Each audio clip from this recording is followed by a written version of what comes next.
only reason tí mo ṣe ní ẹgbẹ́ àwẹ̀ la'allakum tattaqun kẹ́ ẹ lè bá a máa jẹ́ tí ó mọ̀ bẹ̀rù Ọlọ́run ní.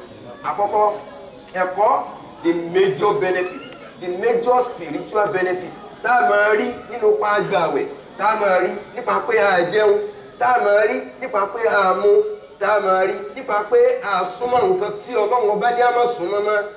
The only major benefit tá a rí bẹ́ẹ̀ òun náà ni pé ká bẹ̀rù Ọlọ́run. Olófin jẹ́ pé gbogbo ẹni tó bá gbààwẹ̀ Ramadan ìmánan wà ìtìsábà tí ò bá ti ní bẹ̀rù Ọlọ́run Ànábì ní kí egbé Ọlọ́run kó máa bá ọwọ́ gbààwẹ̀ Ramadan fún odidi ọgbọ̀n ọjọ́ kò wá nípa ìbẹ̀rù Ọlọ́run kankan lára rẹ̀, gbogbo àwọn aṣẹ́ àbúrò wá rí pò lára rẹ̀.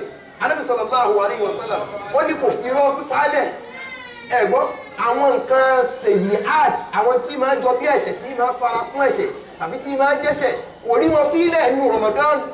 Ọlọ́run ọba ò ní ìdí mẹ́jẹun rẹ̀, kódà Ọlọ́run ọba ò ní ìdí mẹ́mu rẹ̀ kó yá máa jẹ kó máa mú.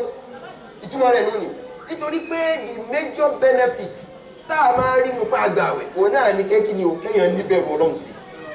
So tí wọ́n bá sọ pé kéèyàn bẹ̀rù Ọlọ́run, the meaning of at-taqwa, the fearness of Allah, òun náà ni according to Sheikh al-Islam Ibn Taymiyyah, òun náà ni the upswing and the downswing, the coming up and the going down of the consciousness of the Rabbul Alamin in our hearts.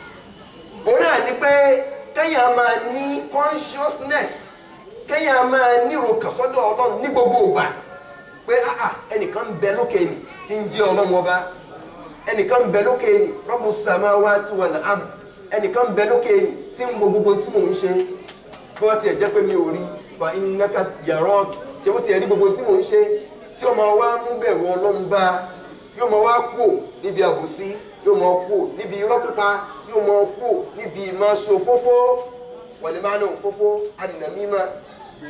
Túmọ̀ òfófó ò ní ọ̀rọ̀ tí Mr. A ò gbọ́ tàbí Mr. B tí ó lọ sọ fún Mr. A tí ó máa bí Mr. B nípa Mr. A, òfófó nù ní.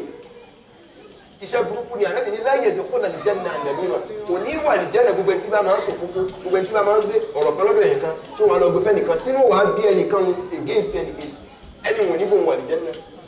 Àbáwọn iṣẹ́ mi náà tá a máa ṣe bí kéèyàn máa parọ́ tàbí kéèyàn máa jàǹbá èèyàn, kéèyàn máa jàǹbá èèyàn, ìtumọ̀ jàǹbá ni pé kéèyàn máa mú nǹkan ní nǹkan pọ̀ mọ́ tiẹ̀, property on property tí ì ṣe tiẹ̀ kọ́ máa dà pọ̀ mọ́ tiẹ̀, tàbí kéèyàn máa yẹ̀yàn jẹ.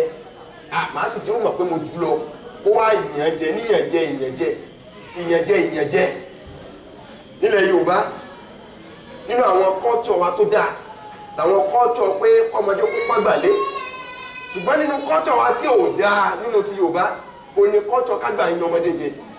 Islam wá kó méjèèjì papọ̀. Islam ní kágbà kó pọ́n ọmọdé ní kọ́mọdé kó náà ṣe kí ni kó pọ́n àgbàlé. Ànábì sallallahu alaihi wasallam wà ní man lam yarhamu, ẹnikẹ́ni tí ò bá pọ́nlé sọ̀gírọ̀ tán ó wá gbé ọmọdé síwájú, wala kabirọ̀ tán ó wá gbé àgbà sẹ́yìn, falaysa minna, kò sínú wa.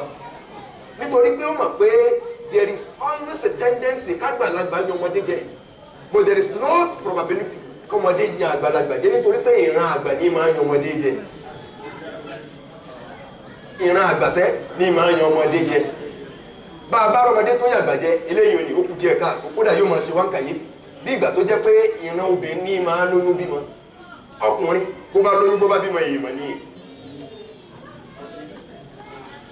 bó bá yẹ kó ṣọ́ nínú ni. Gbogbo ẹnikẹ́ni tí bá máa wá rí dáadáa ṣe nínú oṣù tá a wà yìí, nínú àwọn dáadáa téèyàn máa ṣe, kò ní kéèyàn lékún nínú àwọn non-obligatory works, non-obligatory. A ti mọ̀ pé it is obligatory ká kírun lẹ́ẹ̀márùn lójúmọ́, ẹni tí ò kírun lẹ́ẹ̀márùn tí ì kírun kó mọ̀ pé nǹkan kan wà tí ń dínú ayé òun. Ìwọ́n wò pé ilé ìwé tá a wà yìí lọ́dún aṣàgbọ́dọ̀ mọ́ fàṣẹ sáà ni, wàláhì iṣẹ́ wò ní lálùbáríkà tó kó o máa kírun. Nítorí pé ìfàṣẹ́kọ́ lò ní lówó, kéèyàn fàṣẹ́kọ́ ni kó lówó, tó wá pé ìfàṣẹ́ lówó ni àwọn tí wọ́n máa ń ṣiṣẹ́ jù lọ́yẹ kí lówó jù láyé. Ṣùgbọ́n àwọn tí wọ́n ń ṣiṣẹ́ jù kọ́ ni wọ́n lówó jù, àwọn tí wọ́n lówó jù wọ̀nyí ṣiṣẹ́, àwọn ọ̀rẹ́ wa tí wọ́n dín lówó, kódà àwọn iṣẹ́ táwọn máa ń ṣe wọ̀nyí ṣe. Ẹ gbọ́ dáadáa, ẹ sọ pọ́lọ̀ ń tóbi.